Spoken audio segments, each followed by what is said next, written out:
This is the Mobile Tech Podcast, brought to you by worldpodcasts.com. Now here's your host, Tech Girl, Miriam Joie. Brought to you by Audible. Stay tuned for a special offer at the end of the show. Hi, and welcome to the Mobile Tech Podcast. I'm your host, Miriam Joie, and today is Thursday, May 28th, 2020. And my guest is no other than the awesome Richard Lai of Engadget. Hi, Richard. How are you? Hello. Hey, very good to be here. Thank you so much for having me. I'm okay. It's, as you know, it's midnight over here, but yeah, it's just good to hang out with you, virtually. Richard Lai, direct from Hong Kong, just the way we like him. Delivered fresh. So I hear you've got some things to say about HTC. You want to start with that? Oh, well, it's not directly Well, HTC, it's not HTC. right? It's ex-HTC. Exactly. So, former HTC CEO Peter Chow, he's now doing something else. So he's basically doing a startup, which is surprising for a guy like him, So it turns out that over the last 3 years, he's been building up a startup called XRSpace, and as you can tell by the name, it's something to do with, VR or AR or MR, whatever, right? Yeah, That's mixed reality, I guess. Yeah. So, and finally, earlier this week, his startup finally launched their first product, which is called the Mova, M-O-V-A. That's their first VR headset, and it is the first VR headset in the world to have 5G radio inside. I'm surprised about that. Like somehow, with Qualcomm having so many 5G announcements around VR in Hawaii last December, we would have someone else by now. I guess only the dev kits or whatever, the development systems from Qualcomm have had that so far. Yeah, well, speaking of, this is actually not... I think it's not Qualcomm's 5G solution here, even though the headset is powered by a Qualcomm processor.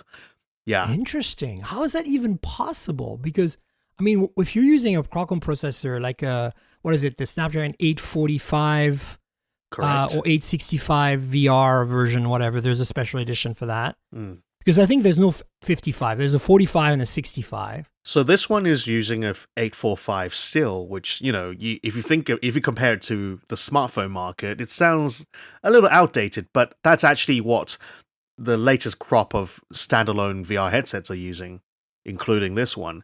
So I actually asked Peter Chow about it because, after the launch, I got several messages from people in the industry saying, hey, doesn't Qualcomm say no to offering 5G to anything older than the 855? And as you said, there's no 855 for VR, right? So I messaged Peter. I'm like, dude, what's the deal with this? What's the secret? Because I love how you're like, dude. It's like, you guys are so tight that you can just call him dude. It's great. That's literally how I talk to him on whatever we on message. WeChat Yeah, we message each other, and he knows he's fully aware of people being surprised by this 845 headset running with 5G. So, but he told me anyway. So here it is. He got his engineers to add a modem slot in the headset, which is surprising because the headset itself is actually very, very compact compared to, say, like the HTC Vive Focus or the Oculus Quest, and it's much lighter as well. So what this means is they can ship a Wi-Fi only version of the headset, or they can work with carriers if they want to add 4G or even a 5G data card into the headset. And it doesn't have... So, yeah. Which just goes to show how powerful his engineering team already is for a startup of a size of about nearly 200 people.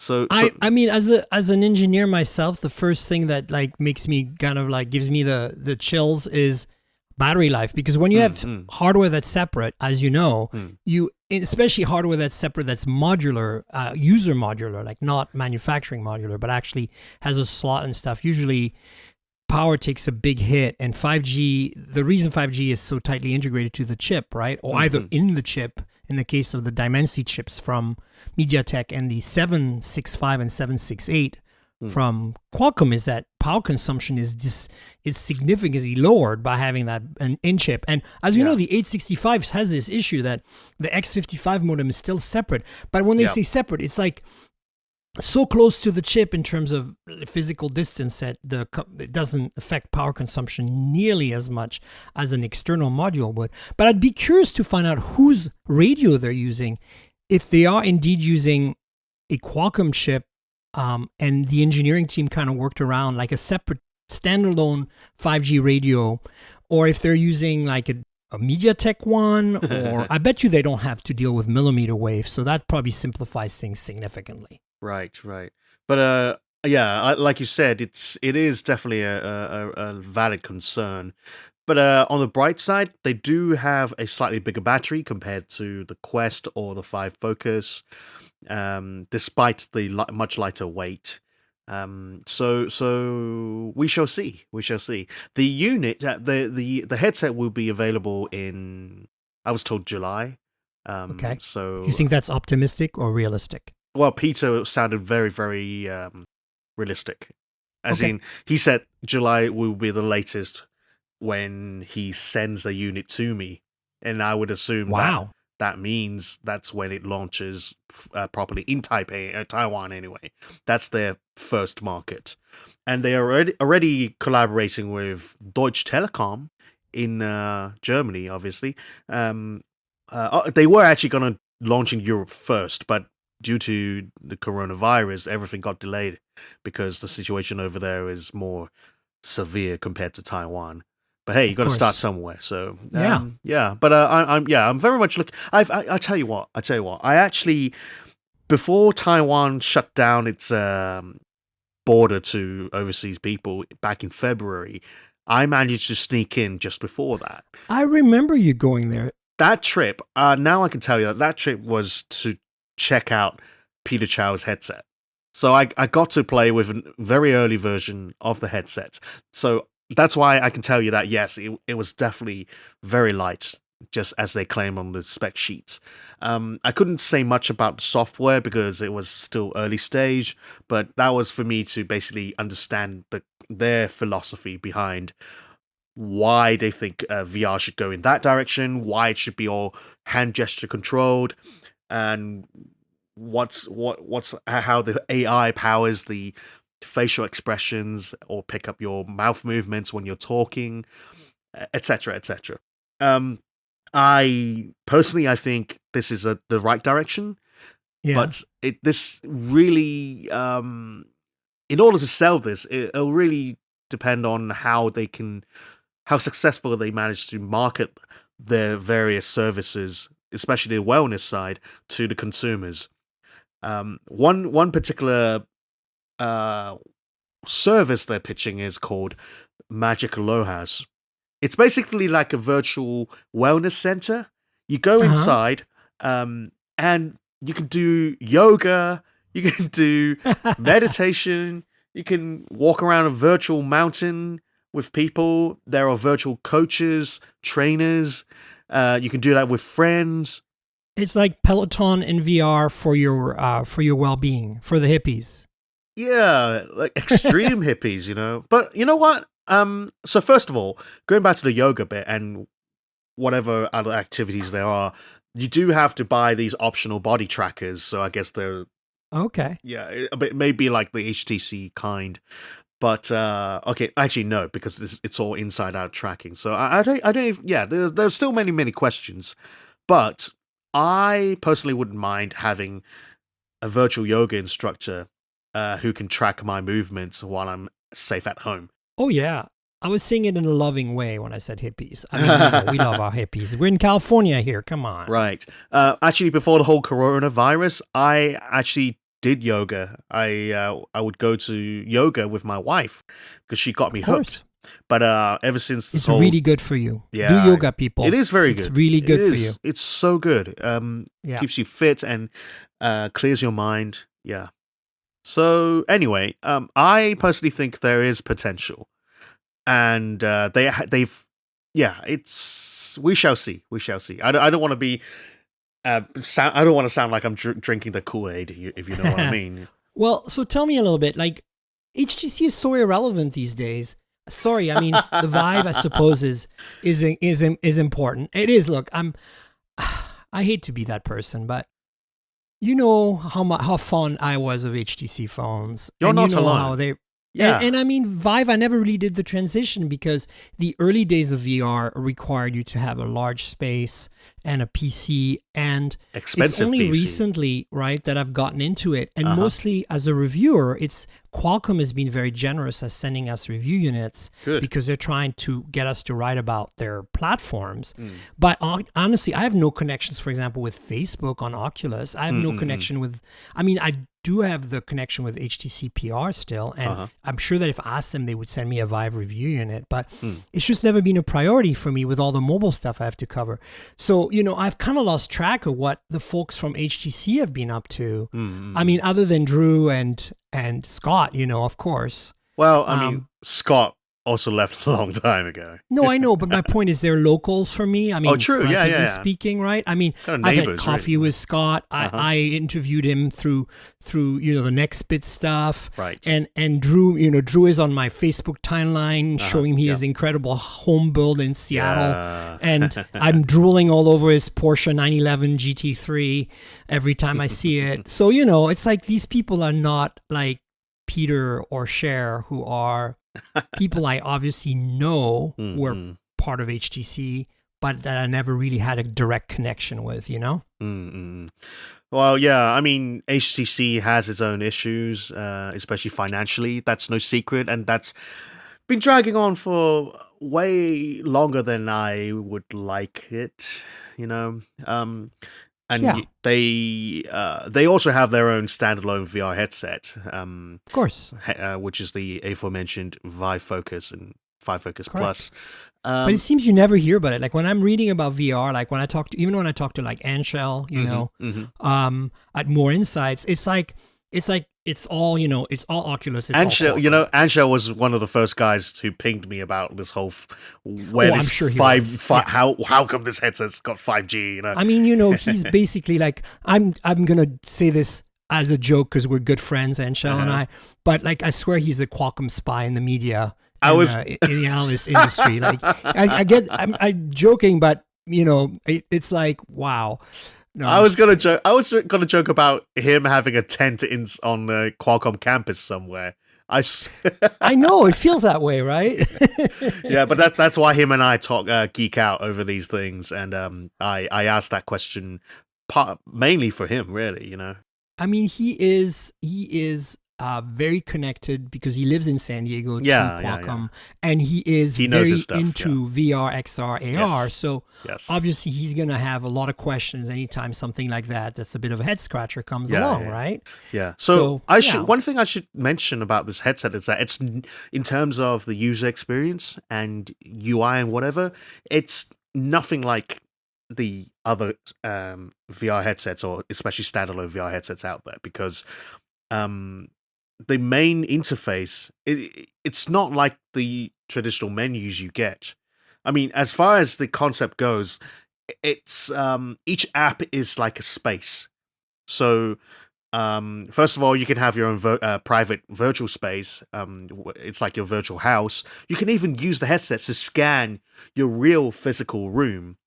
And then you can invite your friends over to what would look like your real room in that virtual world. So that's kind of cool, I think. And they're actually working with some property agencies in Taiwan to set up these virtual home tours for potential buyers.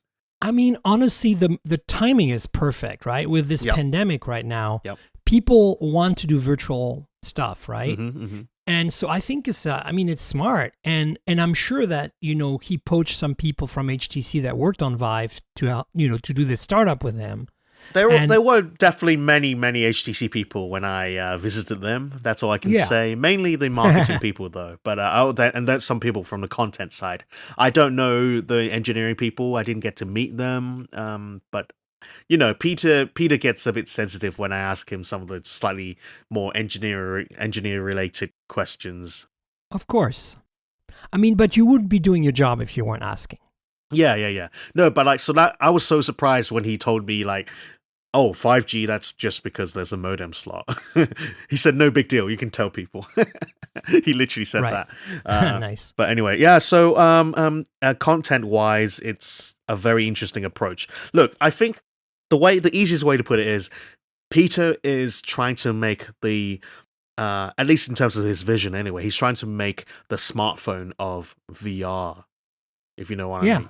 No, I totally understand. He's trying to popularize it and make it more accessible, right? Accessible, yeah, for sure. He wants to make this thing that people will pick up on the regular with minimal fuss. You don't have to fiddle with the controllers. You don't have to calibrate them every time or connect them anyway. And you just put them on and you can very quickly see your friends that way. It's like picking up a phone call almost. Not quite there yet, but, that's the way it should be. Yeah, no, I think I'm all for it. Yeah. I think it's an interesting development, and I'm happy that you're giving us the lowdown from kind of this insight. When you went to Taiwan early February, I was like, something's up here. Like, I know you enough since we worked together at Engadget to know that, I know we both share our love for Taiwan, and any chance we get to travel there, we will, which is far easier for you to do since you're in Hong Kong. Yeah, I could swim. I could just swim over there. Yeah, right. I can't wait to get back there at some point, not too far in the future. Yeah, because I love it and I miss it. Now, Computex would be happening right now. Right now, yeah, now. But it's been, if all goes well, it'll still happen at the end of September. But I'm not holding my breath. Yeah. I mean, look at what's going on with IFA, right? Like, it's happening, but we're looking at 1,000 people at a time. Currently, the German authorities are not letting foreigners in. So unless they change that, I do not see how. And they're allowing 800 journalists. They're grandfathering people who've gone more than 2 times, I think. So for me, who's never been to IFA because it's always at Burning Man. Burning Man's canceled. Right. It's my chance to go to IFA, but I'm not going to go because they're never going to pick me as one of the 800s. Well, even if they did, I might not be qualified because they might not let us in from the US. So who knows? Sad times. It's difficult. I mean, look, the reality is I'm being a reasonable human, an adult, and I'm thinking to myself that this is going to be, it's going to be an entire year of no events for a lot of us. Yeah. And that's unfortunate, but that's okay. And we're just going to have to live with it. I mean, I'm still, as I was telling, every single one of my guests has agreed. I'm sure you agree too. We're still getting all the devices. Like, there's a ton of phones launching. Yeah. Everything is still happening. The economy is certainly slowing down and it's impacting the industry. But this is why I want to talk about the next subject. Ooh, do you see that segue? Oh, nice. Very nice. Which is the OnePlus Z rumor and that interview that Pete Lau did, right? Another Peter. So many Peters. Exactly. So what's your take on that? You read the interview, and we know there's been rumors of OnePlus 8 Lite / OnePlus Z forever now. What's your takeaway now that you've read the interview? Well, to be honest with you, even before this interview came out, I knew about this. It's been a long time coming. I think this project's been going on for quite some time. At least, I think that the rumor came out around January. So that was CES time. Right. And obviously, OnePlus was there, actually. I don't know if you saw them there. Yep. I was there. I went to the, I think I might have seen you there. All right. You were at CES this year, right? I was. I actually arrived at the event late. I think I saw you in line when I was leaving and you were coming in, or you were leaving and I was coming in, or maybe it was someone else from Engadget. But I know that, anyway, I played with the McLaren thing, yeah. Speaking of which, apparently they ended the relationship, I saw that, right? Wow. What is up with that? I don't know. But I know that McLaren... I know what it is. Well, McLaren... It cost a lot of money to pay Robert Downey. That's also, oh my God. Okay. Remember Wow. HTC? There's our Okay. tie-in, We have a right? lot to talk about then. So, but anyway, Okay, let's focus you on get the started. OnePlus Z or Z, as you guys call Sorry, it. Z. You can say Z. I'm Canadian. I should be saying Z. Yeah. So, this year is all about 5G. Yeah. I mean, you may disagree, but No, I totally agree. Actually, I'm gung-ho about it. I okay. feel that I Now- want to see more $500 phones Right. and below with the cheaper chips, like the Yeah. 765s That's it. and 768s and Dimensity chip, because I'm a big believer. Like, you have to understand, Richard, Mm-hmm. that in the US here right now, rah, rah, rah, 5G carrier speak, but reality is we have most of the country blanketed by T-Mobile low band right now. It works. It's there. People can benefit. It's better than LTE. It penetrates better, gives you better data speeds. They're not spectacular data speeds, but I have seen the future and I'm living it with my OnePlus 8 Pro. And I want everyone to be able to experience that, even down at $350. So, yeah, I mean, it's all about making 5G more accessible after the initial launch with all those flagship phones with the Snapdragon 855 or 865. So now we're seeing I guess the latest one is the 765. So it's like a premium mid-range. 768, actually. I just announced sorry. this. Okay. Yeah, whatever. It's close enough. It's just a bumped spec version. Right. So, if you're launching a new phone this year, if it's not 5G, or actually put it the other way around, if you're still launching a 4G phone, it's just lacking that appeal. I think we're getting to the stage where it's hard to differentiate, and carriers need as many 5G devices that they can offer to consumers to let them pick. And the only viable way to do this is to go to lower the entry barrier, which is to say you have to put 5G in mid-range phones. Now, I actually asked Pete about this, the OnePlus Z rumor back at CES. I think I can say this, and he didn't confirm or deny, but he threw a question back at me and said, well, what else are we going to do, Yeah. I totally agree. Because we speak in Chinese, so I got to make sure the context is right. But I think what he meant was, that's the only real proper way to go forward, to win the market. Yeah, I agree. They've always been trying to do the premium market these days, anyway, because their prices have gone way up. They've succeeded. I hate to say this, but I don't feel that the OnePlus 8 Pro, which is what I feel is the one to get this year, is overpriced for what it is. Yeah. It's still competitive, but it is fantastic for what it is. Yeah. But it is not, in this current climate, particularly with the pandemic and the economy and people suffering financially, a lot of people. I think this is not where the pricing should be. I think where Apple is right now with the SE, with all of its caveats, the old screen technology and whatever, is where we want to be. And my biggest problem right now is that the carriers in the US, Verizon is an exception because they have millimeter wave only right now with future rollout of low band. And so all their phones have to be custom made for millimeter wave, which makes them instantly expensive. So forget Verizon, but AT&T and T-Mobile both have low band 5G. And T-Mobile is very extensive coverage in the US now. And we're not seeing any Dimensity-based product or 765, 768-based product. Every single carrier 5G phone, even the cheaper ones, are still $700-800 because they have a Snapdragon 865 in them with an X55 modem. Because, and this, I think it's not just that the chicken and egg. I think you look like Oppo made the Reno 3 5G or whatever that has the Dimensity 1000. The phones exist.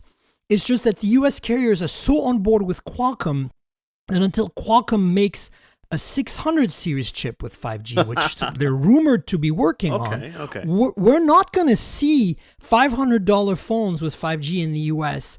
And I might eat my words here. Maybe the Google Pixel 5 will reach maybe that 550, 600, which is still too high in my opinion, but it's better definitely than the 699 or the OnePlus 8, right? But we are in a weird state where the carriers are kind of in bed with Qualcomm or the other way around, or where they are not really trying. Like, I understand for Verizon because they're betting so much on millimeter, but the other carriers, they have no reason. They could use a cheaper chip right now because they only really need low band, right? Mm-hmm. And it's just weird to me that we're not seeing a proliferation of these $500 phones in this economy. And so I'm wondering if maybe it's just slow to react, like because they were taken a little bit aback. Like they were planning to do it in the fall for like the holiday season. And like this pandemic is accelerating the need for these phones at that price. And we're not seeing that yet, but it's coming. I'm hearing from everyone I've talked to, like everyone at MediaTek, everyone at Qualcomm, everyone in the carriers and everyone in the phone manufacturers that these $500 5G phones or less are coming to the US this year. But I don't see it, like I do not see it happening. Like it's like, I feel like it's empty promises at this point. So let me ask you a question. You as a US resident, so to speak, and you know the US market, can you, on top of your head, can you think of any notable phones powered by a MediaTek processor that were available on a US network? Most of them are P60, P70 Helio-based MediaTek 4G phones that are sold to prepaid mid-range. In fact, even the mid-range is owned by Snapdragon 600 series in 4G still.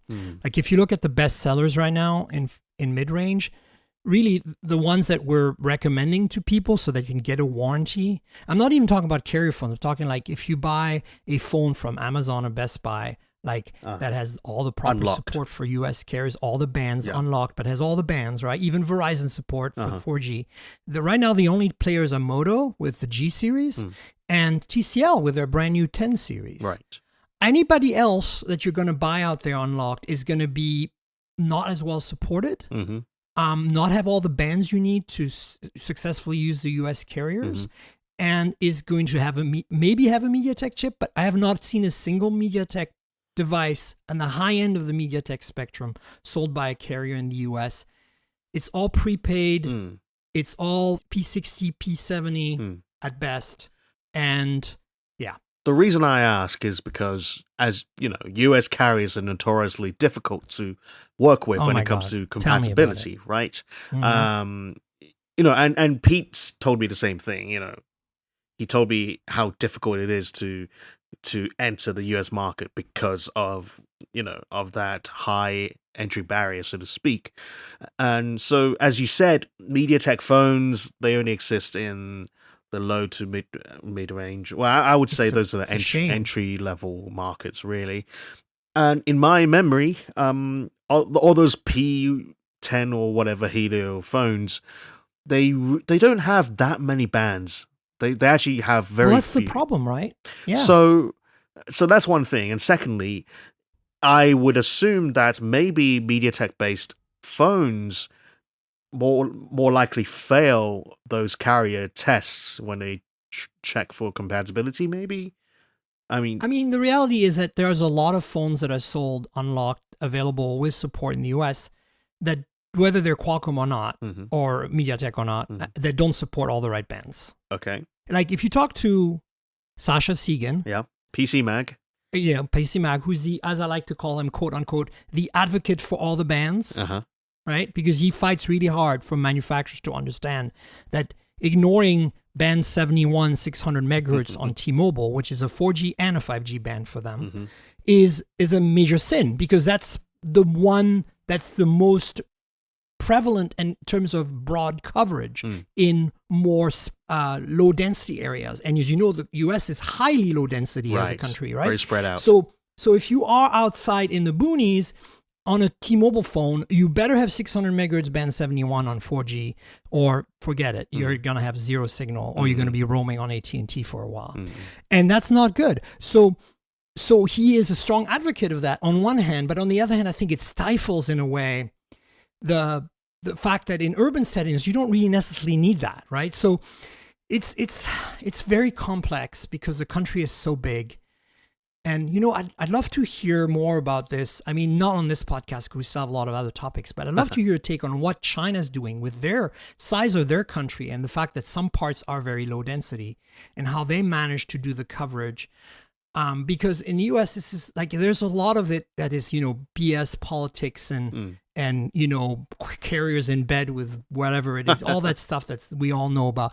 But I also think there's some genuinely really difficult technical challenges because also we don't necessarily we're trying to refarm like 600 megahertz is television. It's former analog TV. So we're refarming bands that basically are available now, but because of that we have to use these odd frequencies, right? Like it's not, some of it is historical and some of it is technical that presents obstacles to this widespread adoption of 5G in the mid-range. But I do feel like MediaTek constantly tells me we have all the bands, we can support it, it works, we're ready, we've learned that lesson. Ever since the P90 and the G90 and all that, we are ready. And I don't really see the carriers picking that up somehow. I mean, not even, there's so few brands, like maybe just one or two brands that have picked up the Dimensity chip. Yeah, I mean, Oppo is probably the only one I know right now. The Oppo Reno 3 I take 5G. that back. Honor, the Huawei sub-brand or whatever you want to call it. They just announced a new phone, I think today or yesterday. With a MediaTek chip? Wow. So it's the first Huawei phone, if you want, that's not But don't used. they have their own 5G solution through So that's what I'm Bedong telling and you. Kirin and That's stuff? what I'm telling you. The Honor is making a mid-range phone or entry-level phone or whatever you want to call it. I think With diamonds. mid-range is more accurate. Honor is making a mid-range phone using a non-Huawei processor because they want to try a bit of everything. Yeah, they always do that. It's interesting. They do that, but not with someone else's processor. And for the first time, they are kind of slightly breaking away from their parents to try this, a third-party processor. So very interesting times. But still, they need more clients, so to speak, as a MediaTek needs more buyers.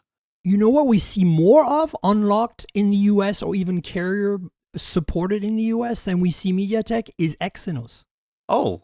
In the mid-range, like a Samsung Galaxy A51 is sold by carriers. It's an Exynos-based phone. Moto 1 Action, not sold by carriers, but widely available with support from Moto at Best Buy and at Amazon and at Walmart even.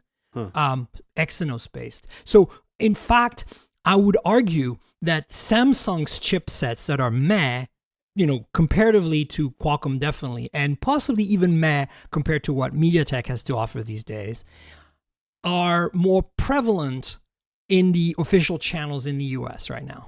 So I guess they have very good relationships with both the carriers and the manufacturers. Well, I think it really helps when it's Moto. Moto's never going to omit the bands for the US, right? Right.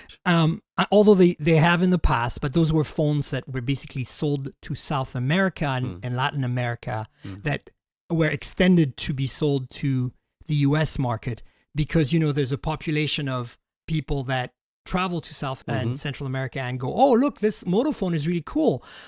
I'd love to have it in the US. And then they go back and then they can buy it in the US, right? So those generally don't have the bands for all the bands for the US. But then you see some of the Moto phones, even that Exynos-based ones, have the bands. And then, of course, Samsung can make anything they want, right? Because they're so big. Yeah. So if Verizon says, make me an A51 with an Exynos chip that works on our network, they're going to do that. And they did. But I want to go back to OnePlus because we have a lot of other topics and I want to kind of get your feel for what do you think we're going to see when this thing finally launches? Do you think we're going to see a Qualcomm-based or MediaTek-based OnePlus Z?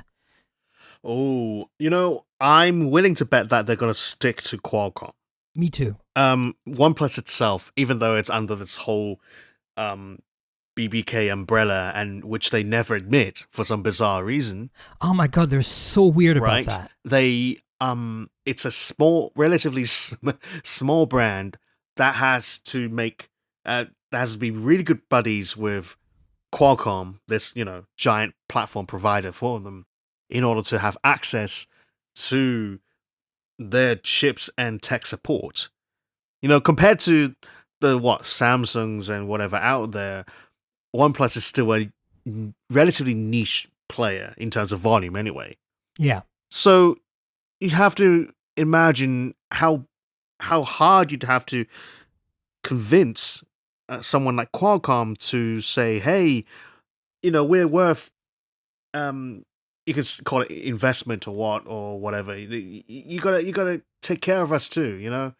So I'd be surprised if this new phone is not Qualcomm based. It has to be Qualcomm.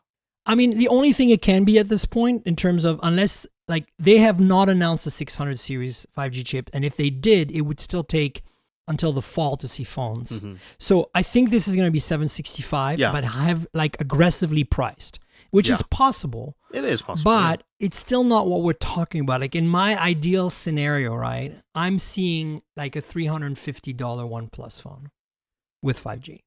And that would require Dimensity 800 or something like that. You know what? This reminds me of the LG Velvet. Like that's that kind of approach, you know, not quite. Yeah, but the Velvet is so expensive for a Snapdragon 765. But when you say expensive, are you looking at the Korea price or what? Because right now that's all we have to go by, right? So, you're right. It's probably highly subsidized by the carriers there, right? Well, there's that, and you know, Korean prices. It's a bit like looking at European prices. They're always way higher than how much you'd pay back in the US or Hong Kong. But it does seem like a phone that's made for a premium audience, right? Like whereas I think, you know, like, okay, here, I'll give you an example. Poco F2 Pro is very cheap. And it's still glass and aluminum. So my point is that you can make a cheap phone that's glass and aluminum, right? And so the question is, it seems to me the Velvet is more in the premium category, like just not glass and aluminum, but glass and aluminum, like really, really designed and really premiumized. You know what I'm saying? That's the feeling I get. I'm still waiting for my units. It feels like one of those phones where you have to really see in person and touch in person to know whether it's actually premium or how premium it is. Because to me, premium can also be about marketing, branding. They certainly, you know. So I don't know. I think OnePlus will, no matter what, OnePlus will still try and spin at least a mid-range phone. I mean, I'm totally on board. It's just that, you know, I remember the OnePlus X, and I'm just like, there was so much I loved about that. It still felt premium.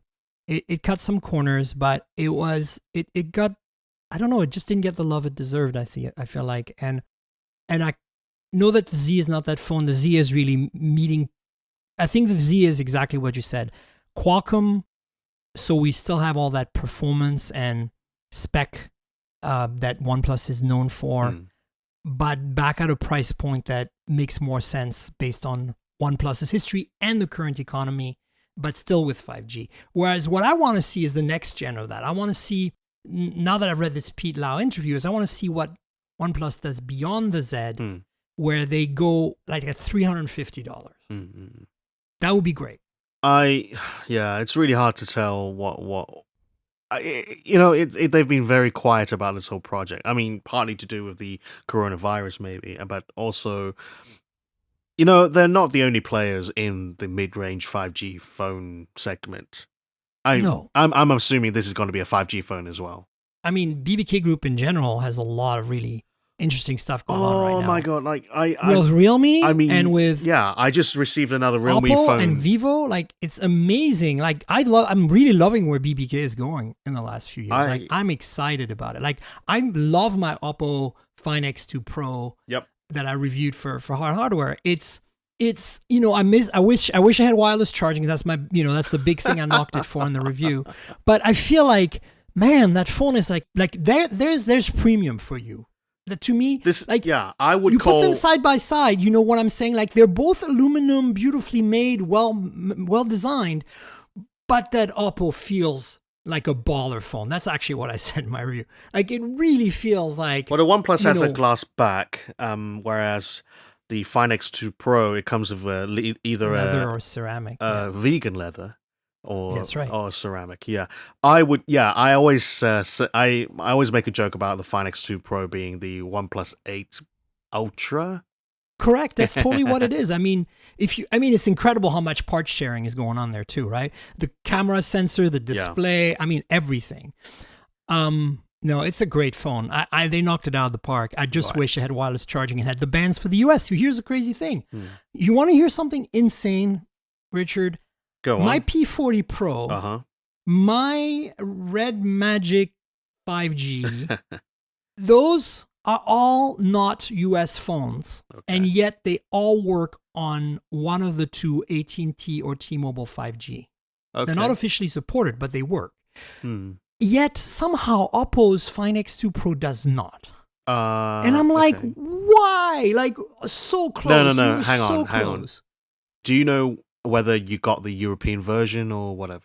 I have no idea. I can tell you the model number. They have. But I they have to dig do. it out. Yeah, you do have to check that. But it's interesting because, you know, like a lot of what I'm finding is, since I get a lot of Chinese phones, I'm finding that a lot of them support one of the low bands for one of the US carriers. So it's because of Qualcomm, right? Because Qualcomm is trying to be as universal in their 5G support as they can. And it's very exciting to me that, you know, we're at a point where we were at with 4G, where if you import a cool phone from Hong Kong or Taiwan or Singapore or something, some market that has Google Play services, but is a Chinese phone, essentially, other than the software, you are going to potentially get 5G support now, which is really cool. You know? Yeah, it is. So the one that surprised me the most was the P40 Pro, because that's not even a Qualcomm chip. And get this, Richard, it works both on AT&T and T-Mobile 5G. In the US. Huawei does have... Huawei has so much know-how with 5G. Yeah. A lot of people just have no idea. I did a speed test back in Shanghai just late last year. The the Huawei phone definitely had way faster 5G speed than... I think at the time I was comparing it with the Vivo Nex 3 5G. It's one of the first 5G phones out there. And there was a significant... difference in terms of speed. And I mean, you know what's even more crazy? The P40 Pro that I have is like, I don't know, like whatever the global model or something. It works on Verizon 4G. Nice. Very nice. Do you know how rare that is for a Chinese yeah. phone? Like, I'm talking like OnePlus, of course, and Moto, all their phones support Verizon just fine because they're certified for it. But like, a Kirin-based phone on Verizon, I wouldn't be surprised if I get like a letter from Verizon saying stop using this SIM card on a Kirin phone, you're going to take our network down or something, you know, because they're so paranoid. Of course they wouldn't send me the letter because this is not my SIM card. It's a review unit SIM card, so I don't know who's getting the letter. I'm joking, of course. Disclaimer, I am a Verizon employee, just so you know. Oh, that's right. You have to give that disclaimer. Sorry. No, I just. We trash Verizon so much on the show. I'm so sorry. No, you can. We can still. We as Engadget can still trash. I know you are. You have editorial freedom. Yep. I'm well aware. That's right. But you do have to mention it. And thanks for doing that. Yeah. Yeah. So I think this is exciting. I'm excited about the OnePlus. Mm-hmm. I think the 8 Pro was great. As I said to you before the podcast started, as we were prepping, I feel that still now, 2 months or almost 2 months after reviewing the OnePlus 8 and 8 Pro, I feel like if you are going to buy a phone right now from OnePlus, skip the 8, buy the 8 Pro and spend the money, or buy the 7T, which is still for sale for $499. And the reason for that is it's cheaper by $200 than the 8. And doesn't have 5G, which I don't think you necessarily need in the US. Just because I'm gung-ho about 5G and its availability, it doesn't mean you necessarily need it to survive. Right. It has all the bands, including that weird 71 band for T-Mobile, the 7T, so that you're good for that. And more importantly, it has a better camera system because it has a proper telephoto and the macro is done by the ultra-wide and not by this, let's add a 2 megapixel crappy macro because we can say we have 3 cameras because we dropped the telephoto, which is what the 8 did. I really feel it's a better buy right now if you are on a budget and you were either that or wait for that Z or 8 Lite or whatever it's going to be. So the OnePlus Z will have to be, in terms of pricing, it'll have to match the 70 right now. I expect it to be lower. It has to be $449. With 5G though. Yeah. We'll see about that. That will be a challenge. That could be possible, or at least match it. Because that's what I'm saying. At least match it. Like even $50, $50 less would be really gravy, though. I mean, we'll see how happens. If they can get some subsidization. I mean, it might be safety in numbers, right? It might be they sell so many in India, they sell so many that they're heavily, like maybe them taking a loss initially on it, you know? I don't know. It's not their business model. That was how Xiaomi started off, they're losing money per I know. phone, whatever, but well, I don't know. Yeah. You know what? So, hey, I was going to say, since we're talking about BBK phones, I reckon we should definitely talk about the Vivo. yeah, let's talk about that. And then I want to try to see if we can rapid fire through some of those news items just to keep the audience informed, because most of it is just announcements. We don't have to go in depth. So yes, what I was gonna say is we covered it a little last week because I did the podcast on Thursday, which was just the morning of when we saw the official news of the Vivo X50 Pro with the gimbal, right, a main camera, but we didn't really have yet the meat, like the actual like details of what was going on. Yeah. So you, being based in Hong Kong, are going to educate us. All right. Tell us all Yep. what this is about and how awesome it is. So the Vivo X50 series will be launching on June 1st. But Vivo, as always, they've decided to share almost all the full details beforehand. In this case, we're looking at the so-called micro gimbal camera. That's how I would translate it from the Chinese version.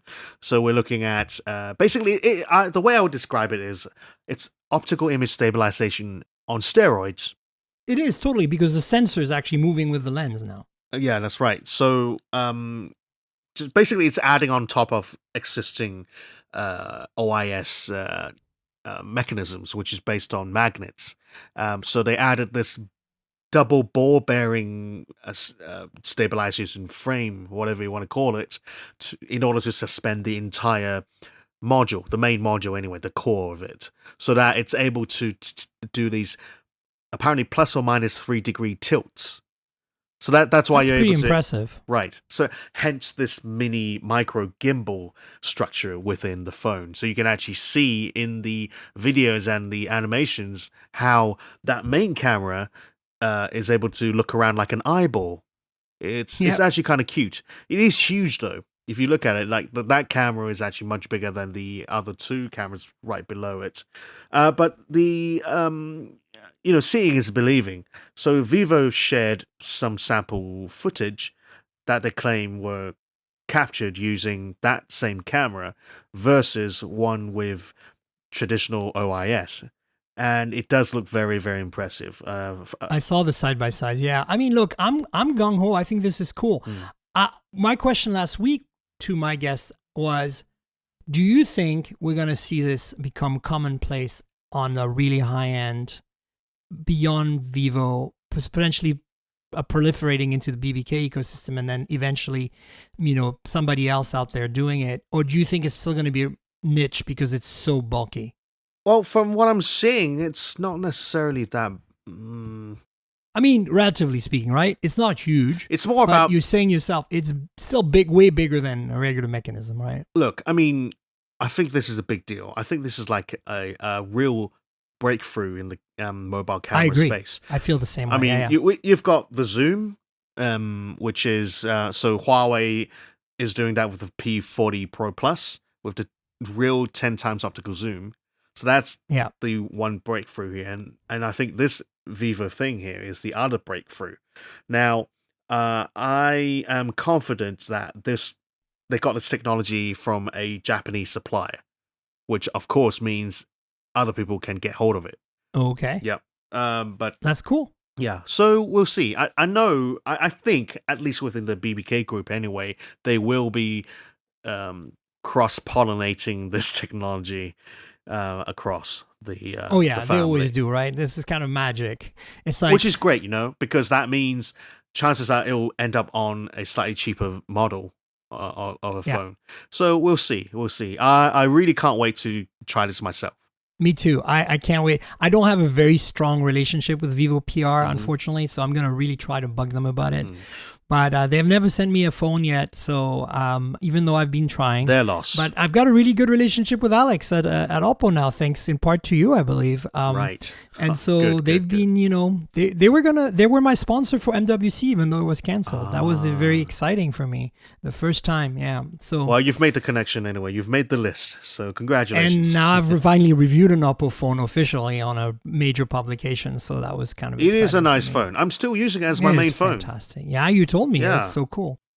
So speaking of Japanese suppliers for that gimbal, Sony's got a couple of announcements this week. The one that's kind of boring is that the Sony Xperia 1 Mark II is coming July 14th. Mm-hmm. I mean, no, July 24th. Sorry, not 14th. $1,199 coming to the US market. Sorry, July 24th, and you can pre-order on June 1st. And if you buy before the 28th of June, guess what you get?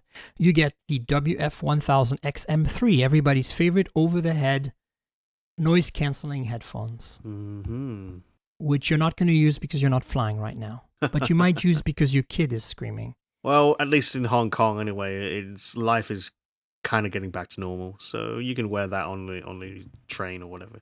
On the subway, yeah. So there you go. So that's a big news announcement. But speaking of cameras and gimbals and Japanese, I'm super excited. I know it's not a phone, but I'm really excited about the Sony ZV or ZV-1 vlogging camera, which is basically an RX100 Mark 29, whatever the number would be now. Yeah. Basically, they listen to the feedback of everyone who uses an RX100 as a vlogger and optimize this camera for vlogging, which is a long time coming. I mean, almost everyone I know who uses some sort of a high-end point and shoot for vlogging, puts a little bit of fur on the microphone to, they glue it on with a hot glue, etc. to prevent wind noise. And this thing has that as an accessory from Sony officially, and it has all the features you expect from a vlogging camera. Now it's, still, I would love this to be Android so that you can directly connect to, Instagram and post your content from there. But I think this is a step in the right direction. And knowing Sony's expertise in imaging, I want to get a review in it. I'm going to ask for one. This is going to be super cool. My only concern is why does it start from 24 millimeters? I would have thought you want something less if you're going to be reaching. Yeah, you're right. That's my concern. So if you get hold of this camera, I look forward to your feedback on that. I would be happy to take your questions. You know that, Richard. Yeah, thank you. I'm going to try really hard. I have a good connection with Sony these days, so hopefully we'll make that happen. So there's a couple of news items. Another couple of news items real quick about Google. Some more rumors about the upcoming Pixel phones. The Pixel 4a that was been leaked to death, we know everything about it, is supposedly launching on July 13th. And so that, that's a rumor. Don't hold us to that. But I'm excited about the 4A because I loved the 3A last year, but it felt dated in terms of its design because it had a chin and a forehead. And I feel that this 4A, everything we've seen of it so far, it's a very affordable and basic overall phone with all the goodness from Google, but it does look modern, right?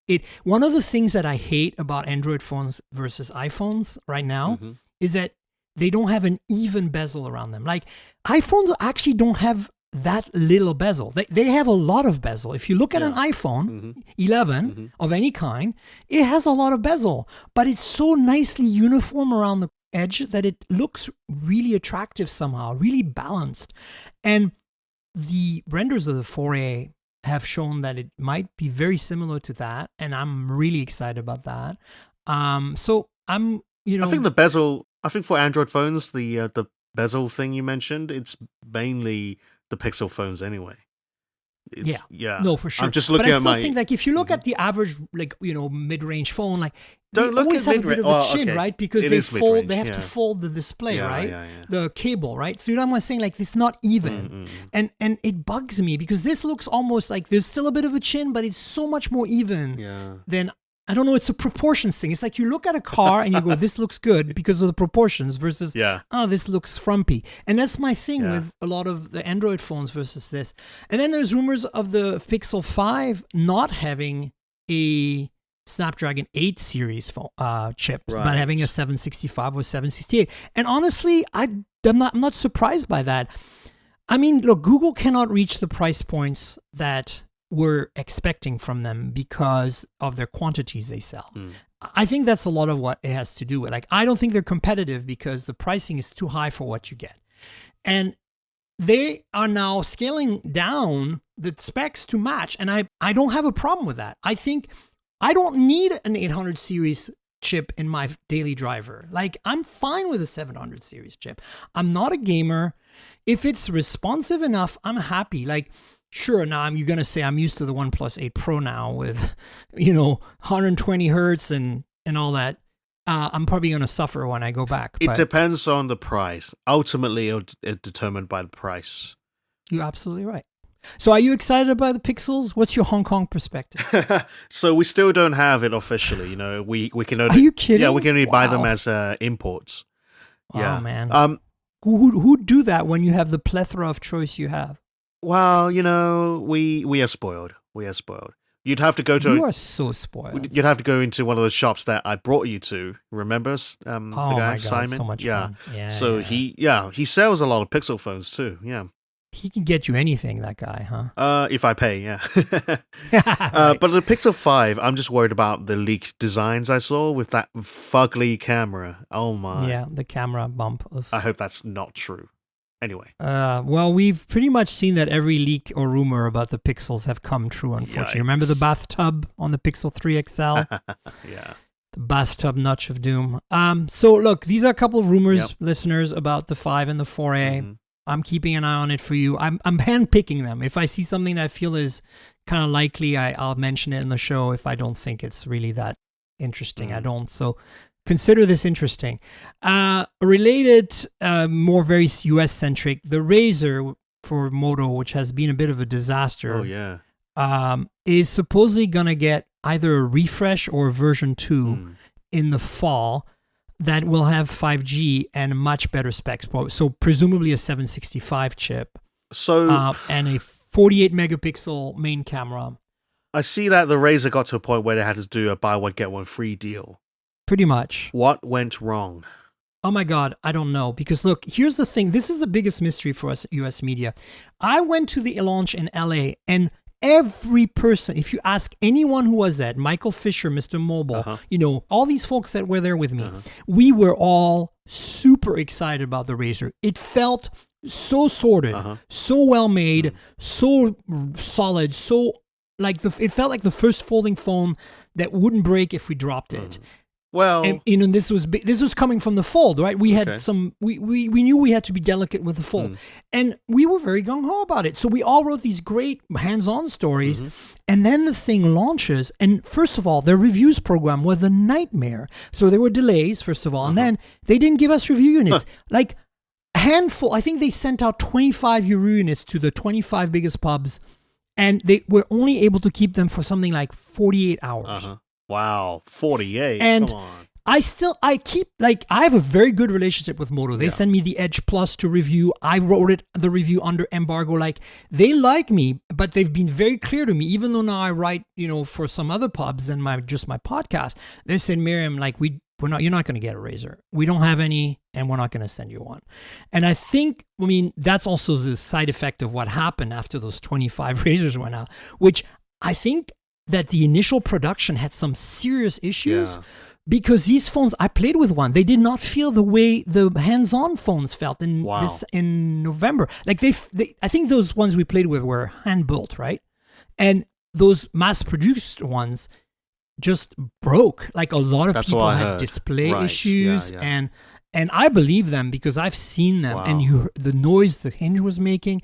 So I think Moto, the reviews were terrible, and that's why at that point, even if they had more review units, they weren't going to send them to us, right? They knew they screwed up. And then, so now they're kind of pivoting. Of course, they're trying to sell them, but they're pivoting to this, narrative now by feeding us leaks and rumors, I think, about this upcoming. And the strange piece of news in this story from The Verge is that it's not going to support millimeter wave. So this can't be a Verizon exclusive.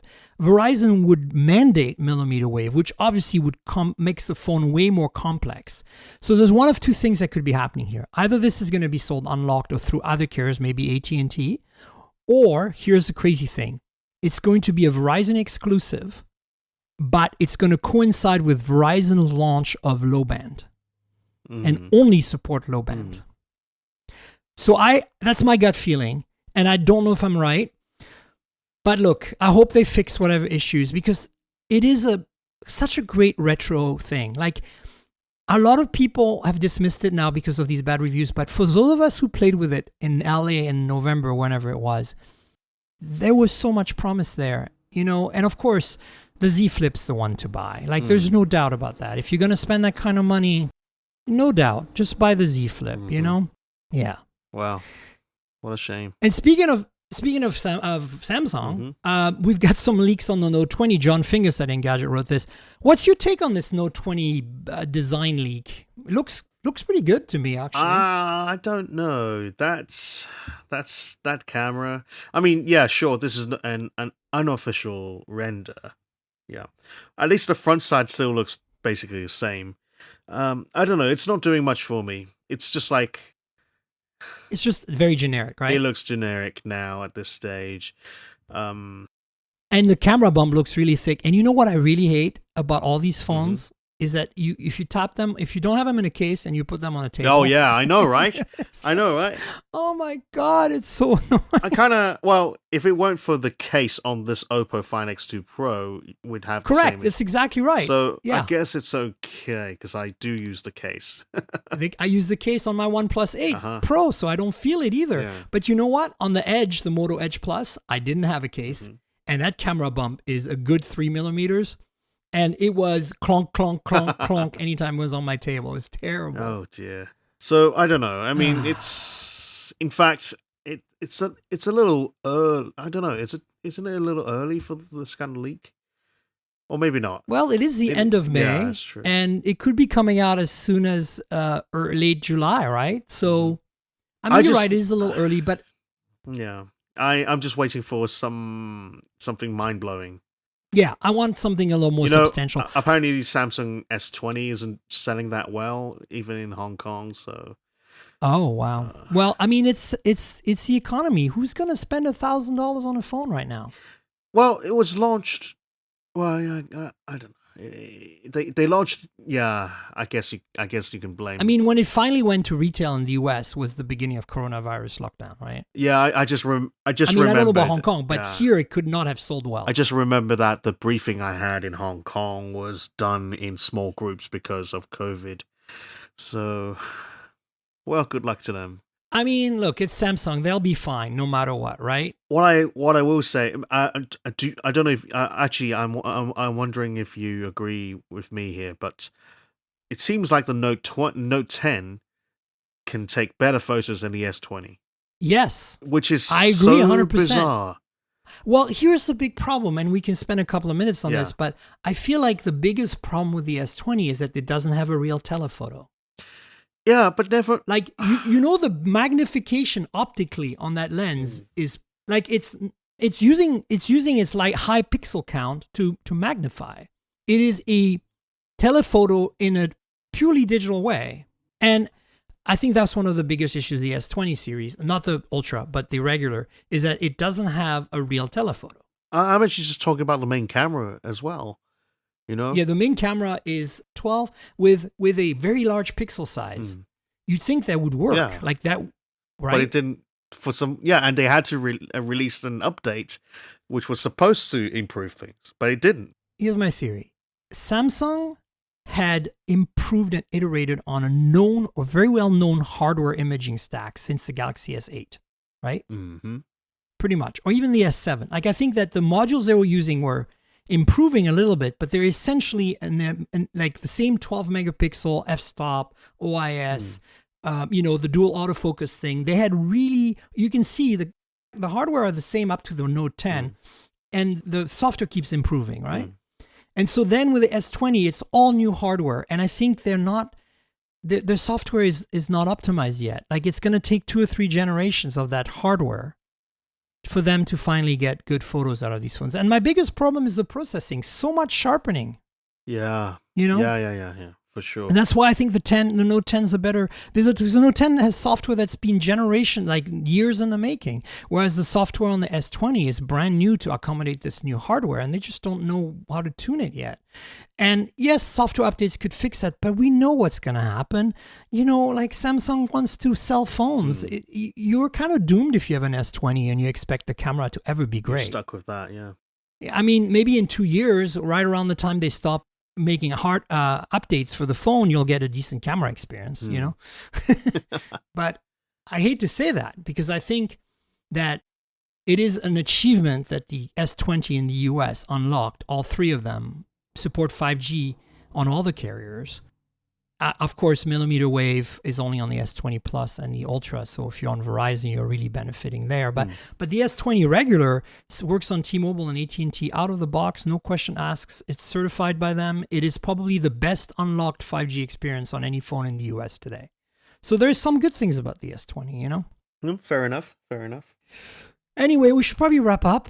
Do you want to tell the folks on the show where they can find you on the internet? You can find me on Twitter. I'm at Richard Lai. That's Richard and L-A-I. And I think that's pretty much it. I am on Facebook, but, you know, Facebook is Facebook. Let's talk on Twitter. And you want to tell them where you write and all that in case they don't know? Yeah, sure.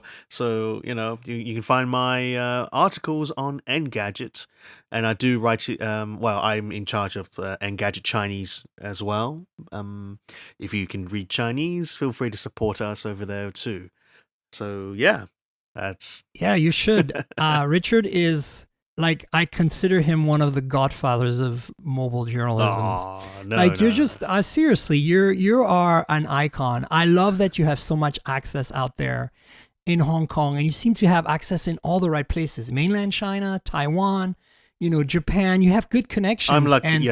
I've been very fortunate, and you've been doing it for a long time too, like me. So it's like you've not as long as you. Relationships. Nowhere as long as you. Well, yeah, but I mean, I think you're in a unique position with your relationships and geographical location to really get some really good insights. I wish I could read Chinese, because oftentimes I see translations of your Engadget Chinese articles that resonate, with me, because it's like, I like to know what's happening in other parts of the world than the US, Yeah.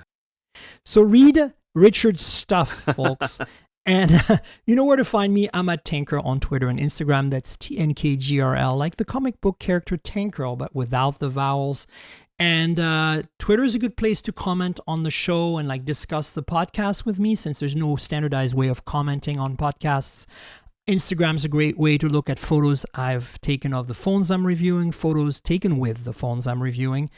And then finally, there is, of course, a YouTube channel, youtube.com/mobiletechpodcast. You'll mostly find unboxings there, but every now and then I do a video about a review or hands-on. There's also a lot of accessories. I really like true wireless earbuds, so I have a lot of them in there. So check that out. And then if you stumbled on the podcast by accident and you just want to subscribe, mobiletechpodcast.com. We're also on all the major platforms. That's Google Podcasts, Apple Podcasts, Spotify, Pocket Casts, the great podcasting app that's cross-platform. Check those out and subscribe. If you have the ability in the platform that you like to rate or review the podcast, please consider doing that. And the other thing is, this podcast is a labor of love for me. I do it kind of more as a hobby than anything. And so if you want to support us, there's a donate link in the show notes below. And I say us is me and my guests over every week, every time. So consider donating. It's just a PayPal link. So I love to get some donations if I can. And finally, I want to thank our sponsor, Audible. Audible.com has been with us since the early days and has been the kind of official sponsor of the show. And I love them for it. If you like books, there's just no other option than Audible for audiobooks. If you really like to read and for some reason you can't read because maybe you're a delivery driver and you're doing those DHL, FedEx, UPS deliveries in your van all day, you want to listen to a book instead, well, there you go. Audible's got you covered. They have incredible selection, lots of books, many of them read by the authors. And so none of this really would matter too much, I guess, if it wasn't for their partnership with us. And if you want to support the show, and still be a part of Audible, you can do that. We have a special deal, 30-day free trial. You get to keep a book at the end, whether you stay or not. It supports the show, and and we love it. And I say again, we as me and my guests. So consider joining Audible. audibletrial.com/mobiletech is the URL. That's audibletrial.com/mobiletech. If you go to that and you join Audible, you will help us. So consider doing it. Audible rocks. Thanks, Audible, for being a longtime sponsor of the show. And thank you, Richard, for being my guest this week. Thank you for having me. Always fantastic to catch up with you and geek out, you know. Yeah, it's so nice to nerd out together. I know. We'll definitely have you on again. And of course, folks, there'll be another show next week, so stay tuned for that. And until then, cheers, everybody. This has been the Mobile Tech Podcast with Tank Girl, proudly presented by worldpodcasts.com. You can visit us online at mobiletechpodcast.com.